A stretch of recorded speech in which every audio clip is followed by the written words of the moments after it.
Viviendo el sueño, ¡ey! Bienvenidos, bienvenidas, bienvenides a este episodio de Contra lo dado por hecho. Hoy estamos con una emoción muy peculiar porque tenemos un invitadazo platicando como tantas veces lo hemos hecho en las banquetas o con alguna bebidilla en la mano. Roberto, ¿quién es nuestro invitado del día de hoy? Pues nos acompaña el Va, que también le apodan Manuel Leija. ¡Achis! No es cierto, con todo respeto, él es Manuel Leija, pero cariñosamente le hemos dicho muchos años el Va. Quiero que sepas que Va es una persona que ha cultivado muchas artes plásticas, también atravesando un poco hacia el arte contemporáneo y el relato que sostiene a las piezas. Y también es una persona que, su formación profesional como psicólogo le permite una cercanía y una óptica siempre ligada a lo humano. Y además es un gestor de archivos muy importante acá en la ciudad de San Luis Potosí, muy comprometido. Alguna clase de detective bibliográfico y documental, cosa que yo le agradezco mucho, no limitarse a gestionar, sino también a investigar el tránsito y el recorrido que los documentos hacen, trazando con ello alguna perspectiva histórica, ¿no? Entonces todo eso es el Va, pero hoy, más allá de estas credenciales, está acá para hablar de otra cosa. ¡Claro! Entonces, bueno, platicarles que con el Va propusimos este tema que se llama simplemente caguamas. Y sí, las caguamas, tema súper complicadísimo porque lo vivo desde la experiencia tanto personal, en la investigación y los continuos procesos de qué sería también, yo agregaría caguamas, la Kawasaki, ¿no? Que en este momento es como imaginarnos una clásica caguama banquetera. Platicábamos ya hace algunas semanas que agrupadas, pudiéramos decir, son meses. Como Va, también tiene mucho trabajo de campo con experiencias de anexos. Incluso su libro Shibboleth está en este sentido aproximándose a todo lo que pasa en los anexos. Por esta cercanía temática que tiene Va con los temas de adicciones, consumos, anexos, psicoterapia incluso en ese sentido. Hablábamos de eso, ¿no? Del alcoholismo en San Luis Potosí, pero también, aunque hay sus variantes y sus características específicas, pues también da para pensar el alcoholismo en México y quizás en Latinoamérica, ¿no? O sea, y supongo yo que este programa se está llamando Caguamas, porque en aquellos días nos decía Va, ¿se han dado cuenta que ahora hay caguamerías? Las porciones mínimas de consumo hoy en día son otras. Y eso podría decirnos o no algo. Vamos agregando, ¿no? Una cosa eran los antros, otra cosa eran las discos, los bares que siempre estaban locatarios, la moda de los bares, después las cervecerías, caguamerías. Entonces, lo último que he estado como tratando de revisar es cuál es el proceso del cuerpo involucrado en la presencia del consumo de las sustancias, ¿no? Entonces, ¿qué es la caguamería y qué función ética o política podría tener dentro de un sentido comunitario, ¿no? Más allá de pensar lo que, claro, está involucrado el sentido de expansión de comercio, el consumo, pero ¿qué pasa con esa situación? No solo juveniles, sino también porque entra el otro concepto y el conflicto de la chavorruquez. Entonces, agregando todo ese tipo de elementos conceptuales o variables, nos permite, para mí, tratar de seguirnos pugnando que la idea, como empezamos jocosamente a decir, la caguama banquetera no se ha perdido, se mantiene, se aísla y se expande de una manera brutal, ¿no? Como altas tasas de consumo de alcohol, conflictos familiares por el consumo, la expansión de lo que son los anexos. Con la apropiación del concepto consumo de caguama por estratos sociales o por espacios de la ciudad bastante menos barriales, ¿no? Como la moda se apropia también de estas formas de socialización y se resignifica el tomar la caguama banquetera y se vuelve como un punto socialmente aceptado de convivencia, de concurrencia, de discutir lo que naturalmente se haría en un café. Digamos que ya existe también la caguama gentrificada. Justo es reflexionar un poquito esto que está súper dado por hecho, ¿no? De que lo socialmente aceptado está bien, ¿no? o está más bien que lo socialmente no aceptado. Quizá el consumo de otras sustancias que no por ilegales quiere decir que su consumo en proporción sea menos dañino que echarnos una o más caguamas, ¿no? Estos formatos, el formato caguamería, al rato se vuelve tradición, al rato se vuelve costumbre y entonces con mucha facilidad se vuelve normal esto o aquello. Entonces es interesante cómo las presentaciones de algunos productos que consumimos se van volviendo como insumos de una tradición y luego al rato por ser tradición ya no se cuestiona. Exacto. Pero quién sabe si era lo más favorable, ¿no? Me pongo a pensar que seguramente fue tradición en San Luis Potosí la existencia de ladrilleras, pero ya cuando ves el impacto ambiental dices, ay caray, a lo mejor esta tradición hay que repensarla, o a lo mejor ya no da para sostener esta tradición, ¿no? Pero luego, insisto, estas costumbres se vuelven como tradiciones y dejan de ser cuestionadas, no sé. Hay algo justamente interesante que están colocando, ¿no? La idea como de los cafés y eso, también que la posibilidad como histórica de los cafés o la situación de... Porque hemos encontrado que se está haciendo unas investigaciones, la doctorante Greta y la doctora Paola, sobre unos aspectos que hemos visto en el archivo de la masonería. Anuncios de café. Específicamente de que dicen sobre las reuniones de intelectuales y la ley de San Luis Potosí. Digamos, era una noción construida de una cafetería o de un café en ese sentido, cuando también tenemos el conflicto histórico sobre el consumo del pulque, la introducción de la cerveza, ¿no? De decir es que el pulque se apremiaba, la cerveza no, cuando eran unas situaciones que corrían. Ahora vamos, lo que me llama la atención cuando dicen en esta situación gentrificada y el consumo y la cantidad y una ciudad grande, por ejemplo la Ciudad de México, también ahí lo inmediatamente pensé en la pausa, ¿no? ¿Qué tanto es la pausa para ciertos ritmos de vida que les permite generar la cantidad? A mayor pausa, mayor presentación y mayor cantidad, porque en la antigua Veracruz desde las 8 de la mañana se empezaba a consumir la caguama, ¿no? Entonces decía, era un lugar pesquero, recolección de lirio acuático, y ese hay un ritmo de pausa más agravado, digamos, en el sentido que permite una expresión distinta de la cantidad o la presentación, porque eso sí, había caguamas de todos los tipos, o sea, era como lugar pequeño, pero eso sí, teníamos de las caguamas de Modelo, Corona, Victoria. Suficiente abastecimiento. Sí, parecía como una situación imposible que decías, bueno, pues ¿cómo ocurre, no? Y sí es cierto, mucha gente que después está aquí en San Luis, que incluso ya sean extranjeros o que hayan estado viviendo como potosinos o simplemente llegados aquí, refieren ese momento como de la pausa, ¿no? Y incluimos el otro elemento que también, hablando de eso de lo banquetero, que pasa con las terrazas, ¿no? Ahora se habla de las terrazas y el espacio, porque ya mucho en la parte, como hicimos, gentrificada o no, de la zona centro de la ciudad, también ya muchos espacios son lo que son abiertos y terrazas que nos permiten cierto tipo y estrategias de consumo, que también las caguamerías pasaron, ¿no? A estar ahora en terraza, ¿no? En este sentido, como ya no es banqueta, es terraza y hay un consumo caguamero respetable y de estilo y con alcurnia. Claro. Muy, muy estéticamente romantizado. Ahorita el bar que quieras, que se quiera poner ahorita, sí integra en su interiorismo que puedas hacerte fotos chidas ahí. También me pongo a pensar en... Yo, por ejemplo, no soy tan chelero. Como que me gustan más, no sé, de repente, no sé, el mezcalito o el tinto. Destilado.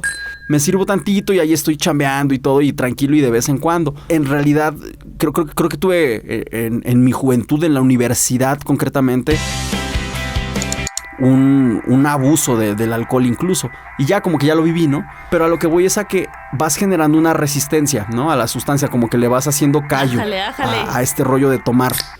Entonces me pongo a pensar, si el formato mínimo de repente se empieza a volver la caguama, más rápido vas generando una resistencia a la sustancia y probablemente de ello pueda, no digo que automáticamente, pero pueda derivar pues un problema ya de alcoholismo. Y es que lo pongo sobre la mesa porque tengo entendido que San Luis Potosí está como en el tercer lugar de alcoholismo adolescente. Y, por ejemplo, ¿cuál es ahí la delgada línea entre el consumo social y la adicción al alcohol? Y eso es una... Si ya vamos a poner sobre la mesa, cuando decimos bueno o malo, no podemos decir bueno o malo, ni estamos a favor o en contra. Es decir, estamos hablando de unos patrones que se fomentan sobre el consumo, que vamos a usar la palabra a la que le solemos tener cierta resistencia, como alcoholismo, ¿no? Entonces sí estamos involucrados en esos patrones de consumo que tienen que ver. El consumo también tiene la implicación con el estilo de vida y la alimentación que se está generando en ese estilo de consumo, ¿no? Entonces es tanto la prepeda, digamos, la peda como tal, y la pospeda, que son lo que varía, incluso delimita ciertos estilos de vida que se fomentan a través de un elemento. Y ahí sí es la pregunta: ¿cuál es el punto real de que fomentemos patrones de consumos de caguamerías? Es hablar, pues claro que se están fomentando patrones de consumo que sí van a llegar a un alcoholismo u otras nuevas formas de procesos depresivos, ansiedades, vacíos. Se hablaba en la actualidad sobre el fantasma del vacío o esta situación de la era del vacío, porque ¿qué hacemos ahí? Ya no solo se trata de un estilo de vida que es una forma velada de entender, incluso para los académicos, sus reuniones de conversación a través de estilos de consumo. Y eso es a donde yo hablo, ¿no? Los estilos de consumo que nos permiten ver esa delgada línea, ¿no? Y por qué seguimos insistiendo en velarla, hacerla tan invisible que todavía no tenemos esas tajantes declaraciones de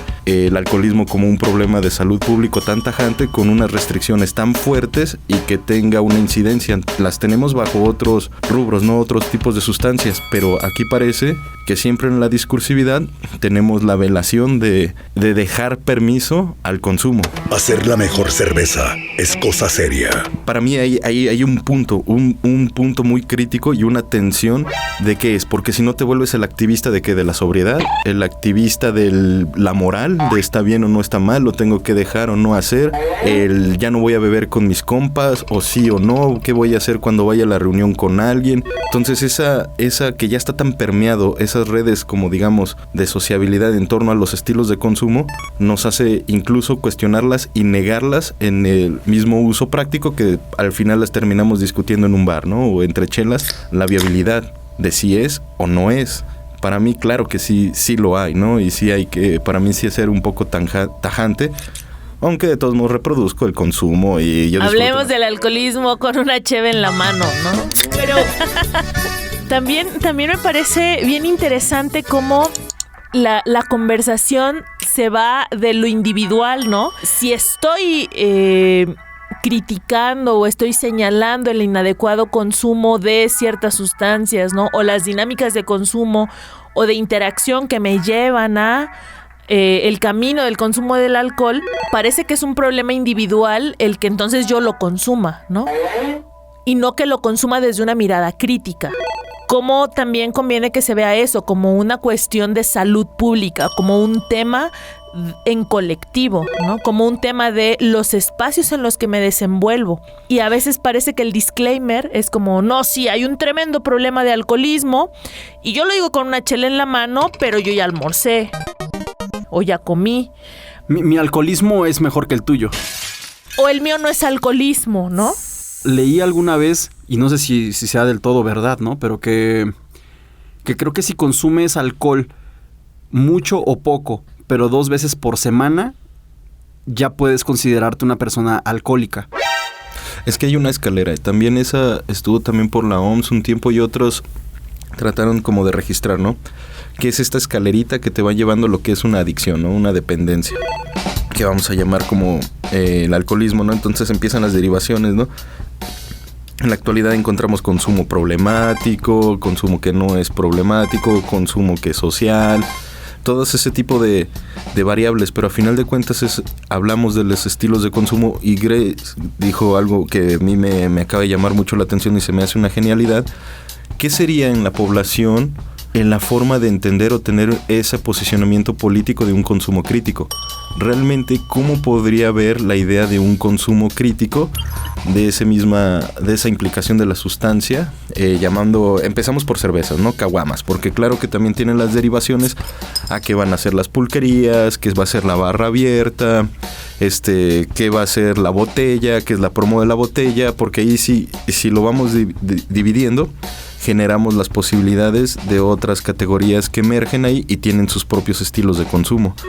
Ahí, ¿qué empieza a hacer esa situación? ¿Y qué empieza a hacer para nosotros el decir, bueno, como dices, esto de, bueno, es que yo ya almorcé y ya no me pega y yo estoy bien, y porque también la discusión actual es, bueno, es que a mí ya no me da la cruda, yo tengo tanta edad y yo siempre estoy libre de la cruda. Y exacto. Entonces ese tipo como parece como leyendas populares donde las tenemos que defender incluso mientras está en el hábito de consumo o se está bebiendo, es, a mí ya no me pasa, no me da, yo no tengo que chambear, y empiezan como esos reclamos autocríticos, demasiado autocríticos en el mismo consumo, ¿no? Como ese reclamo genuino de por qué tengo que seguir manteniendo mi consumo a pesar de las responsabilidades o no que tenga que realizar, pero los vemos. Yo recuerdo varios casos clínicos que se escribían en antaño que lo asociaban a ciertas nociones cuando eran las teorías pulsionales, ¿no?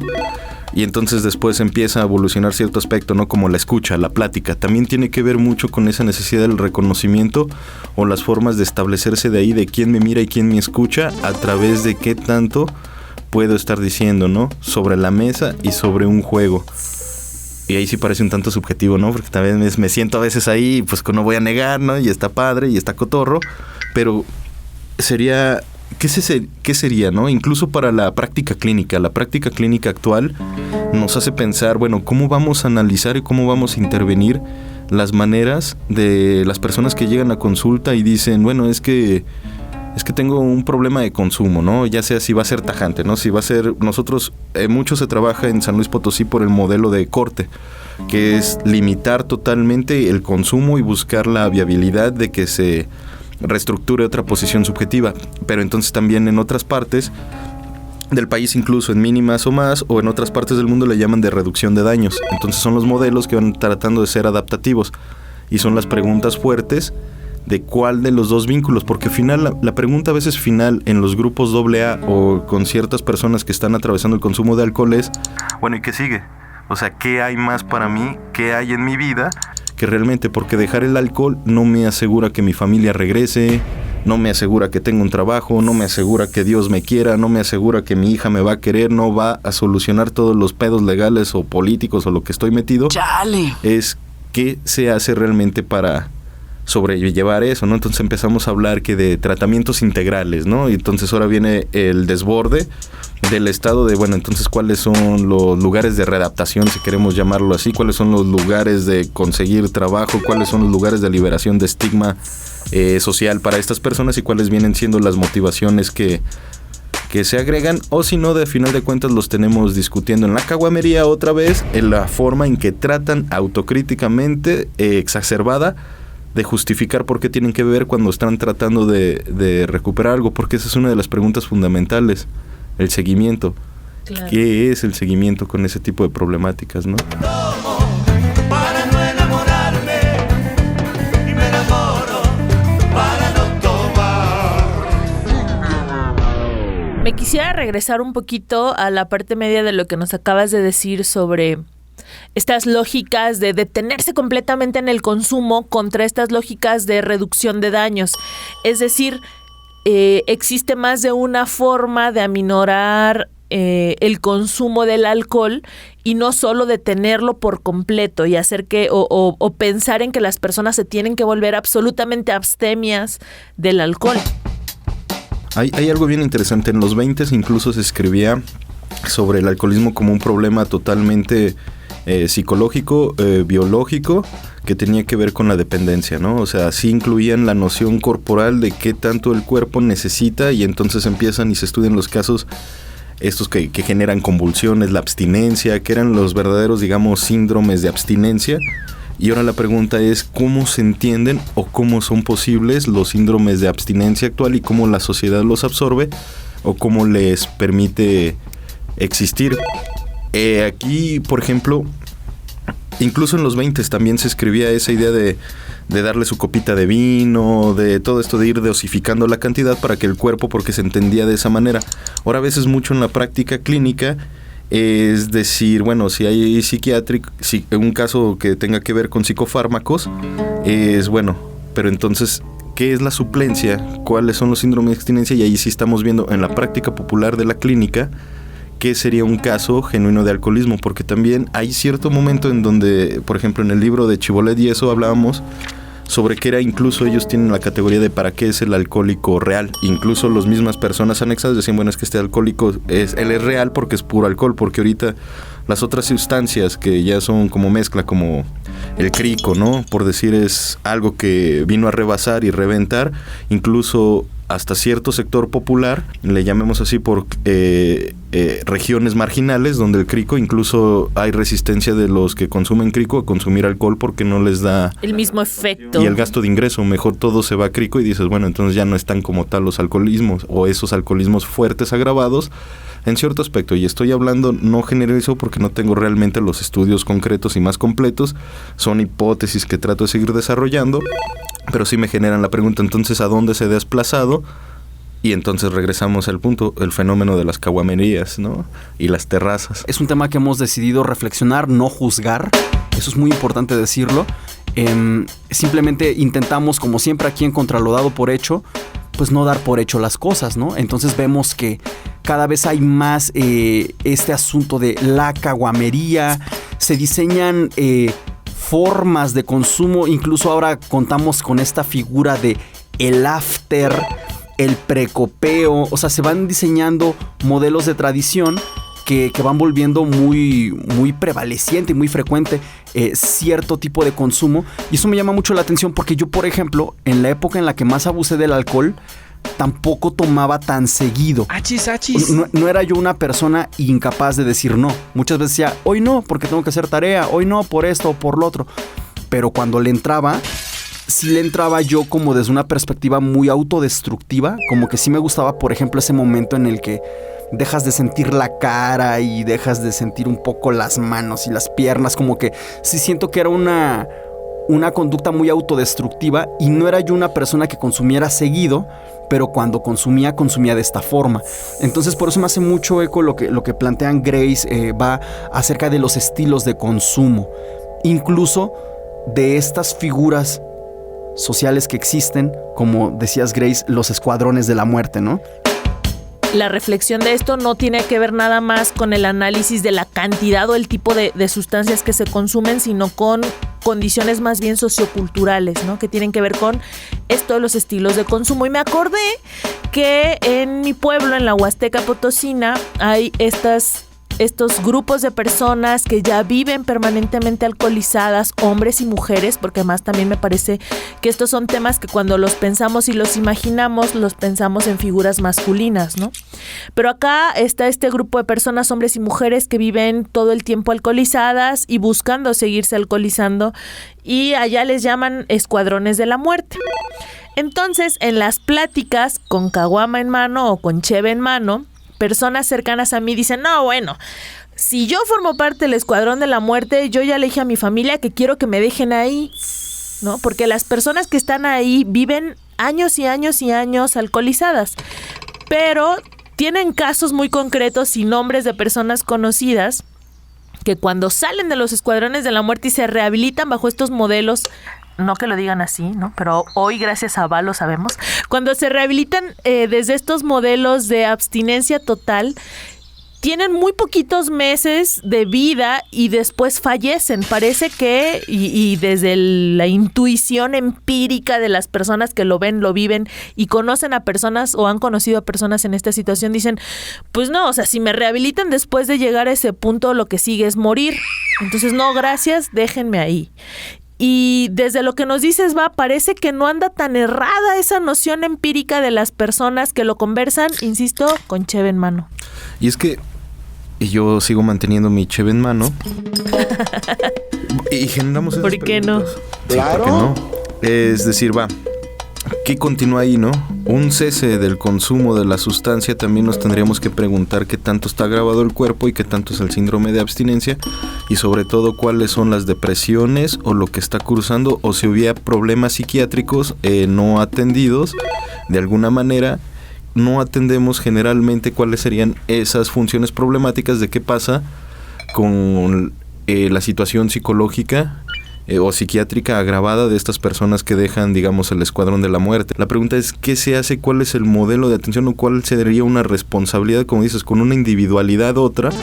¿Qué pasa con lo no atendido referente a un cese de consumo? ¿Qué sería plantear realmente una reducción de daños que tiene que ver con una integración o un aspecto social, no por decir volverlo productivo, sino porque genera una identidad otra? Como dices, yo no quiero dejar el escuadrón de la muerte porque al final de cuentas genera una identidad también. Por eso es donde sí está como tal un problema biológico, corporal, también uno subjetivo, emocional, ¿no? En ese sentido es cómo se hace el reposicionamiento subjetivo que genere otra identidad distinta a yo pertenezco, yo estoy ahí y sirvo casi para como esta idea como de la muerte, ¿no? Y es incluso en los AA a veces se les toma como autoridades y figuras respetables el escuadrón de la muerte, ¿no? Es decir, estos los vivieron, ¿no? A pesar de que cada quien tenga su fondo, hay una especie de autoridad, como lo que le llaman también a los padrinos los borrachos secos, ¿no? Que siguen estando y hay una adicción o una necesidad de identidad, de dependencia hacia los grupos, ¿no? Entonces ahí entramos en el conflicto de que se genera también una dependencia, una necesidad a la abstinencia o a eso que da como un orgullo narcisista de la abstinencia como tal y una posición moral que satisface necesidades narcisistas no elaboradas, que pasaría lo mismo con el que quiere pertenecer al escuadrón de la muerte. Entonces, de esos dos polos posibles siguen siendo las preguntas: ¿cómo se ataca realmente políticas de salud pública o general o en la estructura social? ¿Realmente es viable? ¿Realmente es posible? O si ya históricamente lo llegamos cargando con bastantes años y al parecer es algo que sigue estando ahí, va a estar ahí entre velado, no velado. Eso es lo que lo vuelve lo enigmático, ¿no? En este sentido de que es la aceptación de la incertidumbre y la imposibilidad, es decir, el escuadrón de la muerte, un individuo de ahí que es capaz de aceptar la incertidumbre o las posibilidades, ¿qué situación tiene a poder solventar la pregunta ¿qué más hay ahí?, ¿no? Porque ese es el estancamiento. Quiero estar aquí, quiero morir ahí porque no hay más allá. Hablar del escuadrón de la muerte parece algo muy lejano si no hemos estado ahí o no tenemos alguna persona querida y próxima allá. Pero no es tan distinto a esas ocasiones o esas anécdotas de las cuales además hacemos apología en redes sociales sobre las borracheras épicas que vivimos desde estados emotivos que nos fueron complejos, ¿no? Es decir, no hay gran diferencia entre estos contextos emocionales, estos contextos de conflicto personal que llevan y mantienen a las personas en el escuadrón de la muerte respecto de los episodios, a lo mejor momentáneos, emocionales de depresión, tristeza, truene, ansiedad, que nos llevan a alcoholizarnos a este punto que ya nos decías, Beto, ¿no? De perdernos, de no sentir la cara, no recordar qué pasó, haber terminado en un charco de vómito. Por breves instantes estamos en ese caldo de alcohol y emociones que no controlamos, ¿no? Pareciera que la política pública, que tiende a ser de generalidades demográficas, no vamos a encontrar el suficiente matiz para mirar el asunto, porque yo comienzo a sospechar que tiene más que ver con la vida del individuo, el asunto que desde luego motiva su consumo, ¿no? Hay quien consume, como bien lo señalas, Grace, porque está pasando por un momento emocional o existencial difícil. Hay quien incluso está diagnosticado ya con alguna condición tipo, no sé, ansiedad o algún problema ya psiquiátrico duro. O que teniéndolo ni siquiera cuenta con un diagnóstico. Ándale, y como de repente alcoholizado o alcoholizada experimenta alguna clase de alivio momentáneo de algunas situaciones de su ser, pues se clava, ¿no? Alguien decía por allí que más que ser un problema las sustancias, tendríamos que concentrarnos en analizar la vida a la cual llega una sustancia, ¿no? Porque eso puede determinar por qué consumes. Cómo consumes. Y cómo consumes, claro. Es totalmente cierto. Por ejemplo, cuando hablamos la clínica de las toxicomanías, no nos centramos en el conflicto de la sustancia como tal. Sí se toca, pero más bien es cuáles son las viabilidades de esa subjetividad que atraviesa esa necesidad de dependencia patológica agravada o no Una cosa es el aspecto sociocultural de los estilos de consumo que nos mantienen y nos fomentan en las promos, la vinculación y todo eso. Otra cosa es si el problema psiquiátrico o no, por lo general tiene que haber una abstinencia del consumo para que el fármaco genere ciertas viabilidades. Pero entonces, se me está como tratando de ir la idea, pero no, ahí va, ya sí me acordé. ¿Se acuerdan mucho que hablaban sobre esta época del individualismo, no? Y estamos sometidos a eso. Y a veces entre amigos escuchas, pues háblalo con tu terapeuta, habla con no sé qué se pasó a que también esa necesidad individualista, narcisista de soy yo por mí, los demás el otro, cuando entendíamos que un amigo, amiga, amigue, era alguien que te podía escuchar y le contabas tus pedos y te daba consejos y todo eso. ¿Qué tanto también de esta cuestión de la amistad se pierde en la necesidad habitual de decir, bueno, pues es que ya hay recursos, digamos, Face está lleno, no, pues háblalo con tu terapeuta, mejor ve a terapia, mejor esto, como es individualidad que tampoco la escucha y más bien se solventa a veces por un compartido de salir a la salita, salir al bar, beber un rato, un acto catártico que pareciera, pero después deja esta deuda neurótica de qué ocurrió, qué pasó y una autorrevisión de qué dije, qué mensajes mandé, por qué estuve haciendo esto, por qué lo otro. Y cuando esos mismos soportes de amistad, alguien con quien estás, pero que no se profundiza, a veces mucho más allá, porque si no te derivan a que tienes que buscar ayuda, ¿no? No, pues busca ayuda. Claro. Es que, ¿sabes qué? Estoy pensando que los clichés se vuelven clichés en tanto es bien común que estén ahí presentes situaciones o personajes, ¿no? Por ejemplo, este cliché de el que es el tipo del bar, ¿no? Que te escucha mientras tú solo te echas ahí una copa, que es un cliché bien típico de las generaciones previas a la nuestra. Y a mí me parece que a veces los memes, ¿no? Sí, los memes o lo viral en redes sociales son los nuevos clichés, ¿no? Entonces, se vuelve viral en tanto nos pasa seguido y nos pasa a muchos y a muchas. Entonces, esto de la peda para desahogarme, ¿no? O la salida con mis amigas, mis amigos para olvidar o ve a terapia, son estos clichés de la era digital que nos están diciendo qué tan colectivamente compartimos estas problemáticas. Las reglas que parecieran como implícitas del Facebook es no uses tu muro para compartir tus problemas. Ajá. Aquí no es un lugar y viene el reclamo social de aquí no puedes, pero si es tu muro, es tu expresión y es algo que quieres compartir, pero la misma negación social del otro en ese sentido es decir, bueno, no te expreses, no nos muestres tus sentimientos, no, y vienen los memes y vienen los chismes tajantes y vienen, no, es que esta persona, nada, es que siempre que la veo se queja, es que tiene malestares y es que no hace nada y dices, va, se reproduce a través de esa negación implícita de no expreses ese malestar que tienes porque nosotros estamos vigilando a través, como dices, redes sociales o memes, o te colgamos memes y te hacemos burla, de no entres en contacto con esa situación emocional y malestar y dolor que tienes, ¿no? Simplemente no la expreses. Y es que creo que también estamos muy rodeados de dobles discursos, ¿no? Porque justo me acaba de pasar, me suscribí a un grupo de Facebook de fans de una banda que me gusta mucho que se llama Nothing But Thieves.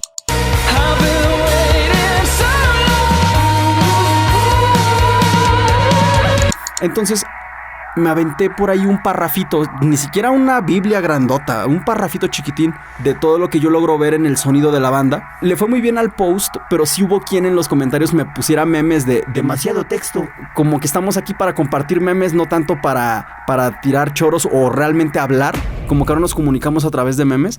Y me encanta que estés hablando de memes, Grace, porque yo me pongo a pensar que los refranes de nuestros papás y nuestros abuelitos eran sus memes. Y si nos vamos a la definición de meme, ¿no? Como esta unidad de transferencia, como el gen, pero de la cultura, de la reproducción de la cultura, pues sí, los proverbios, los memes, eran esa forma de transferir cultura. Ahora, en las redes sociales encontramos, desde luego, muchos memes, que son como luego hasta nuevos refranes, nuevas formas de articular, ¿no? Como esta partícula que decimos, como cuando, tal, ¿no? Ese como cuando ya es una forma de iniciar un refrán, que es como había una vez, ¿no? O un chiste de Pepito, ahora es el como cuando no sé qué.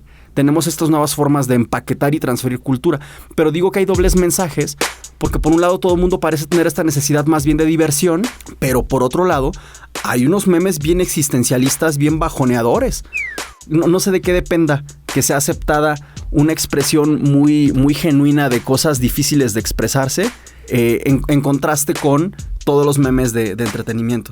Ahora, yo quería decir hace un rato también un asunto de el asunto sistémico del consumo. Claro. Mientras por un lado se dice que hay como política pública para atender estas problemáticas, así dichas, yo me doy cuenta que hay otras dinámicas de venta y compra de estas sustancias que van para el otro lado. Una amiga trabajaba para una cervecera, ella vendía cerveza y la colocaba en puntos de venta, pero por ejemplo sus metas semanales se medían en hectolitros. Entonces yo me pongo a pensar, si ella para hacer un buen papel en su trabajo tenía que vender hectolitros, naturalmente se tuvo que diseñar una moda de consumir cantidades más grandes de alcohol, ¿no? Entonces ella dice, yo llego a mi meta semanal, diseñamos esta promo para que tú puedas bajar el costo hasta donde sea viable, y entonces al rato ya tenemos desde una necesidad de venta en la industria macro de la chela, algo que deriva en nuevas costumbres y hasta romantizaciones del consumo. Claro, y en la construcción de nuevos conceptos. ¿Cuándo consumo? ¿Con quién consumo? ¿Y qué hay alrededor de eso, no? Insisto en estas apologías de redes sociales de romantizar fechas, ocasiones o formas de invitar a alguien a cenar y hay alcohol presente. Invitar a alguien a ver pelis y hay cheves presentes. Y están en los memes, están en las fotos y sin duda que está en la vida de las personas, ¿no? Y también en esto de los premios y las sanciones en redes sociales, pues son formas de socializar, de establecer reglas de lo social, ¿no? De te castigo, por ejemplo, que mandes a un niño con una bolsa a comprar cheves, pero está bien que tú mismo vayas y te las tomes. Claro que hay otras implicaciones que tiene que ver con desde dónde comunicas a los niños que pueden ir a comprar, ¿no? Y esta prohibición, esta política pública de prohibición de venta de alcohol a menores de edad, pero por ejemplo nuestras fotos en caguamerías están libres en la red y cualquier niño puede acceder a verlas. Entonces, sí nos estamos preguntando cosas, socialmente estamos activando cosas, pero también socialmente estamos ignorando otras dimensiones de la misma situación. La situación contemporánea, cuando lo llamamos en el sentido de sistemas, está claro el industrial el que busca esta capitalización y también, bueno, pero nos pregunta sobre la teoría de la complejización de Morin, es bueno, y la clínica contemporánea es ¿qué es la simpleza? ¿Qué es ir a buscar la simpleza que no me permita el contacto, la escucha del otro y sus limitaciones? ¿Y qué es complejizar? Complejizar en el posicionamiento subjetivo que tiene que ver con tratar de entender y reestructurar lo otro cuando lo que busco nada más es la diversión espontánea e inmediata, que sería como estilos de consumo. El meme también es un estilo de consumo que satisface de alguna manera una simplicidad que no se trata de atravesar más allá al otro del compartimiento rápido. Y si entonces estamos hablando con Grace, que coloca esta noción sobre qué son las fotos, es de lo que yo estaba presentando la otra vez en el coloquio que les platiqué, era cómo ha ido evolucionando también la aparición del cuerpo, regresándome de lo que es el cuerpo. En los anuncios aparece primero y después tenemos los clásicos anuncios. Empecemos, ¿no? Como desde el principio. Primero cierta captación de ciertos lugares que se bebe. Ciertos hasta parecen paisajes intimistas, en contradicción. Después empieza a avanzar la aparición del cuerpo y tenemos los clásicos cuerpos como de alcurnia, blancos, que están ahí, que se establecen. Después empieza a cambiar a la publicación del producto como tal y la función del producto. Entonces nada más vemos, y uno de los clásicos que más me gusta es de Corona, es de los 90, ¿se acuerdan? El de la playa.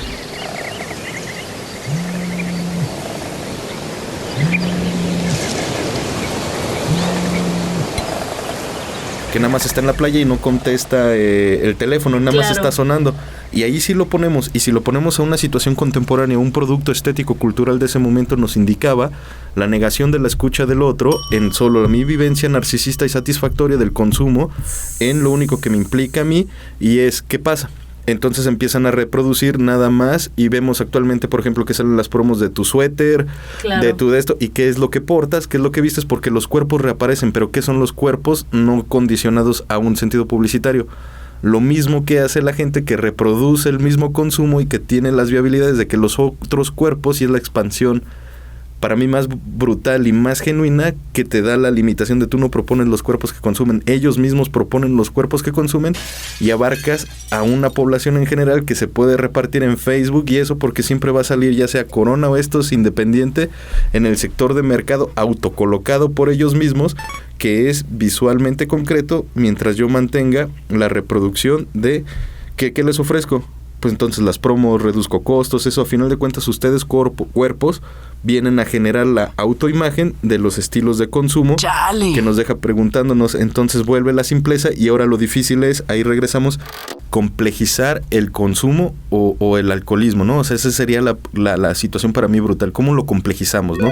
Más allá de un sentido de simpleza, más allá hablando de también, porque esos conceptos se atraviesan con lo que llaman el fantasma del vacío, o el otro surcoreano, el filósofo, ¿no? Byung Chul Han, ¿no? La era del cansancio, ¿no? Entonces estamos atravesando por otras situaciones políticas, éticas y económicas que nos establecen otras lecturas de subjetividades que van en ese tipo de reproducciones estéticas, que ese es un tema de los que más me interesa y me gusta bastante.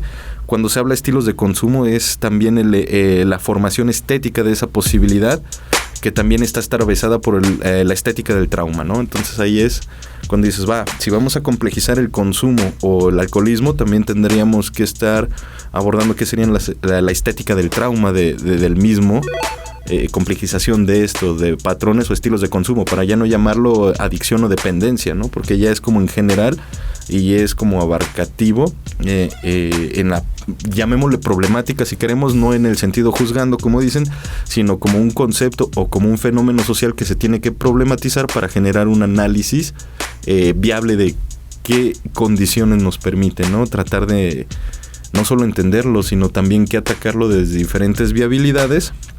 Yo creo es mucho, ¿no?, de lo que he estado pensando actualmente. Retomando lo que dices de la estética, me quedo pensando, por ejemplo, hace poco sucedió que en los productos ultraprocesados dirigidos al público infantil ya se retiró de las cajas, pues que si el tigre Toño, o sea, todos los monigotitos lúdicos para los niños y que los atraen, y que se llegó a analizar que incluso aparecían viendo hacia abajo los dibujitos porque era para que pudieran hacer contacto visual con el niño al momento de acompañar a sus padres al súper. Se tomaron cartas en el asunto. Ahorita ya no vemos casi a estos monigotitos porque pues ya se habla de un asunto de obesidad infantil y todo, y ahí se tomaron cartas. Pero, por ejemplo, trasladando esto mismo al asunto de consumir, por poner un ejemplo, chela, en las juventudes sigue habiendo un gran estímulo estético por parte de las cheleras, ¿no? Me pongo a pensar que, por ejemplo, los festivales como más internacionales y agradables de pronto, ¿no? De el Corona Capital te encuentras, ¿no? A mí me encanta el Corona Capital, pero ¿qué estética se le asocia a qué estilo de vida? Pero al final en nombre de qué producto a vender, ¿no? Y además, digo, pensando también desde la estética, hacia dónde está migrando el discurso de venta de este tipo de productos en la televisión. Por ejemplo, a mí me parece una constante que recientemente las cerveceras resignifican su producto como algo bien mexicano, como algo de lo que estar orgullosos, ¿no? Como algo justo para propiciar que haya un sentimiento de pertenencia, un sentimiento de identidad nacionalista, juvenil, alivianado, de cierto sector de la población que casualmente es uno de los más abundantes, ¿no? Las juventudes, pero también la clase trabajadora, pero también la banda godines, ¿no? Para que en nuestros tiempos libres vayamos y consumamos chela. Había también esta campaña, ahorita que lo mencionas, ¿no? De las chelas que le hacían homenaje a los barrios, ¿no? Hasta claro. Por ahí se te cuela, ¿no? Claro. En la pandemia, ¿no? Esta que salió, la de los mexicanos son chingones y somos chingones y vamos a salir adelante. Y tenías en tu lata negra con menor volumen de alcohol, pero aún así era la victoria, ¿no? Y también la palabra histórica, ¿no? La victoria es de México, ¿no? Entonces sí ha habido un buen posicionamiento y eso son preguntas incluso como de cómo lo velamos. Sí tenemos esa producción, ¿no? Incluso cuando la Indio empieza a fracasar con sabor y recupera su espacio y trata mal logrado con invitar a todos los diseñadores y todos y mejores etiquetas y empieza eso, como dices, ciertación identitaria, bla, bla, bla, bla, bla. Decían, la cosa es buscarle. Entonces tienen toda esa manera como digamos de llegar, pero no es tanto eso que que a veces consumimos, lo pasamos como un superditado, como algo que está así presente, que ya no es tanto sobre la colocación, sino la colocación lo hacemos nosotros mismos sobre las reproducciones, y ahí sí viene la otra cosa, la identidad.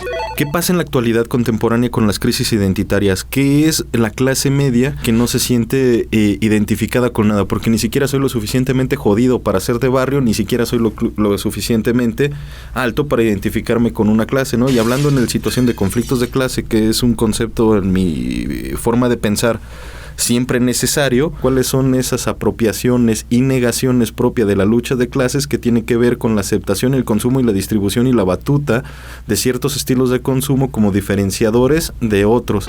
Y entonces es, no, pues es que a mí no me gusta el vino tinto, que ustedes no. Como constructores de colectividades impostadas, también de alguna manera apelando a la historia de lo mexicano, que por sí mismo opinan algunos escritores, algunos psicólogos sociales, ¿no? Que de por sí lo mexicano es lo identitariamente que no pertenece a nada, ¿no? Porque no somos indígenas, pero tampoco somos españoles. Fíjate qué profundo que se apele a cosas tan arraigadas en el tuétano de toda una nación. Estos esfuerzos de analizar desde el marketing, pero desde la psicología, pero desde la historia, pero desde el individualismo y desde el capitalismo y desde la economía, para la construcción de la venta y el consumo del alcohol. Y que son análisis que no han llegado a esa profundidad para la construcción de la política pública que palía un poco el consumo en términos de problema social. ¡Chale! Me quedo pensando que incluso en celebraciones tan arraigadas como la Navidad, hay el asunto de que, por ejemplo, llegado diciembre o la época del invierno, no sé en qué fecha se libera el lote, pero pues llegan las Nochebuenas, ¿no? Entonces mucha gente está esperando el diciembre para que llegue la chela que solo en esa época se vende, ¿no? Entonces hasta con la Navidad se logra una asociación. Claro. Desde estos consumos, ¿no? Yo me acuerdo que por ahí de 2020, sí, fue en 2020, al menos acá en San Luis, hubo un chismillo ahí en redes sociales sobre el desabasto de chela. Y entonces todo mundo empezó a comprar chela y en estas tienditas que hay en cada esquina de rojo y amarillo, estas tienditas de autoservicio, se acababan las chelas, ¿no? Yo misma fui y conseguí botella de caguama para ir a comprar y compré un chorro de caguamas y estaban en el refri. Y entonces Manuel me dice, oye, pero nosotros no tomamos caguama. Solo que esta cosa latente en las redes de, no manches, en tal tiendita hay, todavía alcanzas, pero ya nada más hay de tal y tal, ¿no? Entonces ahí andaba yo consiguiendo envases y comprando cheve, sacrificando mi quincena por algo que además yo hace años que no tomaba, ¿no? Cuando hay un sector que falla, digamos, de Estado, que mantiene una mirada crítica y brutal sobre las decisiones de la población, es cuando la ciudadanía civil se vuelve administrativa propia de decir, bueno, ¿cómo decidimos colectivamente morir? Lo que siempre estaba, como digamos, en una situación de la biopolítica, de un control estatal. Es decir, ustedes tienen que someterse a esto y hacer esto. Wow. Pero entonces se vuelve, la sociedad civil reclama, ¿cómo queremos y queremos morir? Porque somos una población que decide infectarnos, compartir y vivir a través de la muerte en este sentido, porque tenemos el pleno derecho de la elección de nuestra muerte, ¿no? Y es algo que a mí se me sometía como a discusión, es decir, pues claro, la sociedad civil también tiene derecho a cómo valer verga y administrar su propia autodestrucción y su lógica, ¿no? De su propia muerte, a pesar de... Hace un rato para allá quería yo ir, porque también es cierto que, o sea, una de las razones por las cuales aquí no estamos juzgando, sino analizando los consumos, pues para mí tiene que ver con no puedes quitarle a nadie lo que no le vas a dar. Uh-huh. Entonces, si por ejemplo, llegando a este asunto del fantasma del vacío que comentas, si analizamos lo precarizados que están los entornos laborales, lo difícil que es ahora, por ponerte un ejemplo, tener una casa, o sea, necesidades básicas que no tenerlas resueltas genera muchísima angustia. Estando así el mundo y estando así la realidad, pues que la banda esté buscando mucho escaparse o evadir o encontrar un alivio, aunque sea momentáneo, pues es de lo más entendible. Y entonces llega esto, ¿no? Si dices, colectivamente la gente va decidiendo o vamos decidiendo cómo colapsar, ya como voluntariamente asumido, ¿no? O sea, como decir, no es un accidente, yo sé que esto va a pasar, pero yo ya tomé la decisión. Tenemos multitudes entrándole macizo a determinadas sustancias, pero también es cierto que no hay mucho más fuera de eso. Un poco algo que tú ya decías, ¿no? O sea, creo que también ahí hay un asunto sistémico. Sí, que tanto nuestra vida y la vida de las personas a nuestro alrededor está ansiosa de engancharse de estos discursos de escape de tu realidad en diferentes vías, ¿no? Que me parece que eso es lo que está pasando, que tenemos un catálogo cada vez más amplio de vías para escapar a la realidad que estamos viviendo por diversas razones, que sí tienen que ver con lo económico, que también tienen que ver con el tema salud, que también tienen que ver con el ambiente sano al que se supone que tenemos derecho, ¿no? A espacios y oportunidades igualitarias que a lo mejor no encontramos, espacios para representar nuestra identidad, para construir nuestra identidad y para compartirla con otras personas que también quién sabe de cuántos disponemos, ¿no? Entonces, este catálogo de oportunidades de escape parece muy necesario, parece cada vez más amplio y parece que cada uno de estas vías de escape se esmeran en perfeccionarse a sí mismas, en tanto no nos esmeramos en perfeccionar la realidad de la que parece que queremos huir.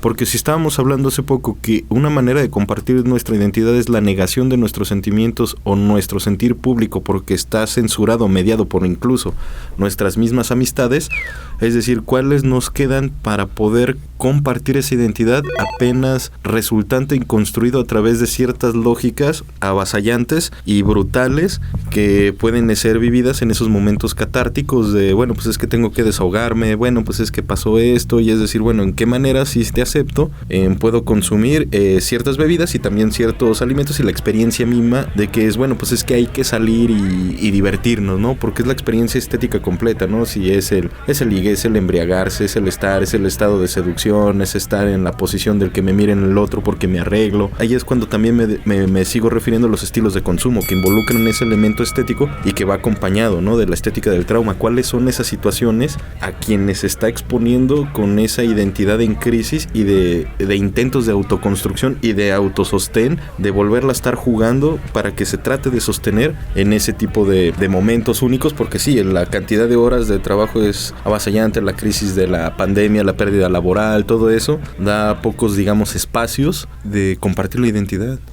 ¿Y qué tanto de esto también es el pretexto para justificar nuestra propia vulnerabilidad frente a otras personas cuando hay poquitos espacios seguros o poquitas razones seguras para explorarlo y que otras personas lo exploren, ¿no? ¿Qué tanto es también voluntariamente tener una justificación de hice lo incorrecto, dije lo que no debía, pero sí pensaba, me equivoqué, ¿no? Fui vulnerable, pero porque estaba alcoholizada.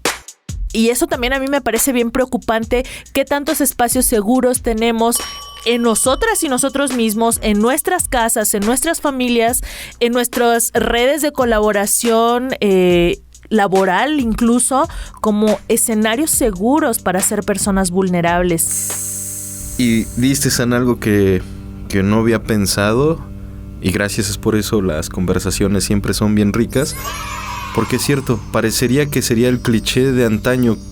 ¿Qué espacios seguros para ellos, ellas? Vuelve otra vez como un posicionamiento ético-político de la reformación de los grupos AA, que tomen conciencia en el sentido de que los anexos para muchas personas pareciera que no el anexo del encierro como tal, sino por varios anexos siempre tienen grupos AA. Entonces, en ese sentido, se vuelven incluso una resistencia ética y política de espacios seguros. Resulta que estos lugares los podrían volver esos bastiones también de resistencia, y porque son la mayoría, siempre son de la sociedad civil, no apoyados gubernamentalmente, y siempre son autogestionados por la misma sociedad civil, ¿no? Lo cual los vuelve interesantes en este tipo de discusión. Es interesante ahorita que mencionaba Grace este asunto de los espacios seguros para tal o cual cosa, ¿no? Porque, a ver, déjame ver por dónde le entro esta reflexión. Pienso que puede tener su parte sana este rollo de que ya con la desinhibición del alcohol, pues puedas abrirte y te genera un alivio también poder hablar algunas cosas, ¿no? pero también un problema que le veo a que no tanto a que exista este espacio de catarsis en la ebriedad, sino más bien que a veces se vuelve el único espacio. ¡Chale! Y eso sí sería para mí un problema, porque también es cierto que a veces, al ser tan poco educados sobre la privacidad y lo delicados que pueden ser algunos datos o algunas informaciones, llega a pasar que habrá quien, ya con unas chelas encima, se esté desahogando de una manera muy sincera, pero en un espacio en el que esa declaración no está a salvo. Al rato se arma un chisme, o incluso no falta, pasa seguido, que haya quien lo graban en su ebriedad y al rato se vuelve un asunto como tipo compartir un pack. Hay gente que, o sea, te encuentras anécdotas por todos lados de gente que en alguna borrachera le grabaron perdiendo el control y lo suben a redes, y al rato una cosa que era íntima de decir estamos aquí entre compas pisteando y a lo mejor será natural que en algún punto se pierda el control. Ah, bueno, pero es un espacio seguro para hacerlo. Pues no lo era tanto, y al rato se vuelve un daño tremendo, una herida gigante para la persona que acaba siendo exhibida, ¿no? Esas cosas pasan. Y también habría que analizar eso, ¿no? ¿Qué tanto deberíamos ser más cuidadosos y cuidadosas acerca de realmente construir espacios seguros para nuestro consumo? Eso suena bien interesante, pero es que también sería caer en un conflicto histórico como los fumaderos de opio, ¿no? Es decir, velamos por el consumo, porque ahí viene la pregunta. Entonces velamos por el espacio seguro del consumo, que te implica la liberación, porque es a través de sustancias que te permiten desinhibirte. Sí entiendo eso, y también yo me quedé pensando, bueno, entonces debería haber espacios AA transitorios donde no se juzguen y es la única cosa que puedes tener es tu abstinencia absoluta, si no eres bienvenido y te corren, porque sí hay espacios así, ¿no? Se enteran y como dices, chismes y eso, no, ya no eres bienvenido. Entonces, ¿qué sería tener las múltiples decisiones de mantengo mi terraza, mantengo mis compas, mantengo mis otros espacios transitorios? Y es decir, sería una forma de un consumo crítico de, bueno, ya hay un malestar y hay otras formas, acudo a otros lugares catárticos. Entonces es una amplitud de abanicos, porque en cierto punto personal sí también estoy un tanto en contra del sentido moralino de jamás vuelvan a consumir. Yo llevo 12 años sin consumir ciertas sustancias.